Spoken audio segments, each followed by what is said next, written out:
How does someone end up taking the most priceless treasure that they can have in this life, our faith, and end up squandering it and losing it? It doesn't happen overnight. You don't just lose your Iman. It's a process. And that process has been described in these timeless words. Bala, of course you used to be with us. وَلَكِنَّكُمْ فَتَنْتُمْ أَنفُسَكُمْ. However, you put yourselves, I'll do a rough translation first and I'll explain. Number one, you put yourselves in fitna, you put yourselves in trial. You kept putting yourselves in situations where your faith gets tested. Try to understand what that means. You kept putting yourself in environments where you knew it was bad for you, but you said, no, I can handle it. I got this. You kept surrounding yourselves with friends that would do bad things, say bad things, see bad things, go to bad places, but you said, I'm not like them, I'm just trying to help them. And you kept going back into those environments. You kept getting into gatherings and places and situations. You kept putting yourselves in those places assuming that it will not have any effect on you. It'll affect everyone else, but it won't affect you. Somebody who smells, stands next to a smoker for the first time is coughing and their eyes are burning. But if they start smoking themselves a year later, that just becomes their oxygen. They can't even breathe normally without smoking. It changes them altogether. What was the second problem? The second problem was وَتَرَبَّصْتُمْ. You kept procrastinating. Now what does that mean? That means you realized it's bad, and you also realized in your own conscience, I should change, but you told yourself, I'll change pretty soon, inshallah. Just this one more month I'm doing this, just this one more weekend, just this one or two more party, just one or two more drinks. That you keep telling yourself just a little bit more, and then people tell, my favorite one, Ramadan is right around the corner. It's just 10 more months, 11 more months, Once Ramadan comes, man, I'll be totally different. And I plan to go to Hajj. Once I go to Hajj, you watch, I'm going to be a different person. But until then, just make dua for me. What is the effect of tarabbus, of holding off and holding off and holding off? Actually, you assume that you can put the brakes on at any time. The truth of it is, that's not the case. The longer you stay, the more addicted you become, and the more impossible you feel, it's impossible for you to get out of it. And when that happens, a guilt sets in. Nobody likes to feel guilty. And then shaitan comes and says, why do you feel guilty? You don't have to feel guilty. The only thing that's making you feel guilty is this Islam thing. Islam says this is haram and that's a sin and that's a sin, and you can't do this and you can't say that and you can't go there. Islam keeps making you feel bad, man. I want you to feel good. How true is Islam anyway?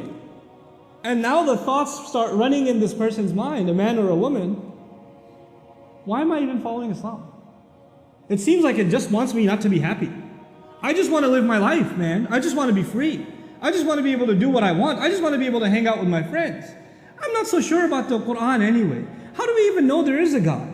How do we even know? What's this hadith business? I mean, how do we even know it's authentic? And so you have this young man or woman, this Zainab, this Ali, this Fatima, this Abdullah, this Kareem, these beautiful names, and now they're starting to ask questions about, I'm not so sure about this Islam. I don't know. I have doubts. I have serious doubts. And these are not PhDs in philosophy, nor do they have exhaustive education in Islamic history where they studied it and they started developing doubts. No. They were in a bad environment. They didn't change themselves. That is the process. I've talked to hundreds of these people that literally lived this ayah. They live this ayah. And then they get to a point where they have doubts. But their doubts have nothing to do with logic or reason. As a matter of fact, when you answer one doubt, they go to the next doubt. When you answer that one, they go to the next one. When you answer that one, you go to the next one. Then you say, hold on a second. So how long ago did you start ending up in questionable kinds of company? And then the truth starts coming out. وَارْتَبْتُمْ. The very next words are, you fell into doubt. You started doubting. You know what doubt will do? It'll let you off the hook. You'll be able to say to yourself, well, it's not really absolutely the truth anyway, so I shouldn't feel bad that I don't follow it. I shouldn't feel bad. And now once those doubts settle in, then two things are taken away from you. The desire for Jannah is taken away. The desire for making Allah happy is taken away. The afterlife is nothing to you. The afterlife means nothing. If somebody even brings up heaven and hell, it's a joke to you. Well, if you take away heaven and hell, if you take away the motivation to end up in the reward of Allah, or get away from the punishment of Allah on Judgment Day, well, the only motivation you're going to have left are things that are left in this world, isn't it? And this life will be money, it'll be fame, it'll be leisure, it'll be pleasure, it'll be material things.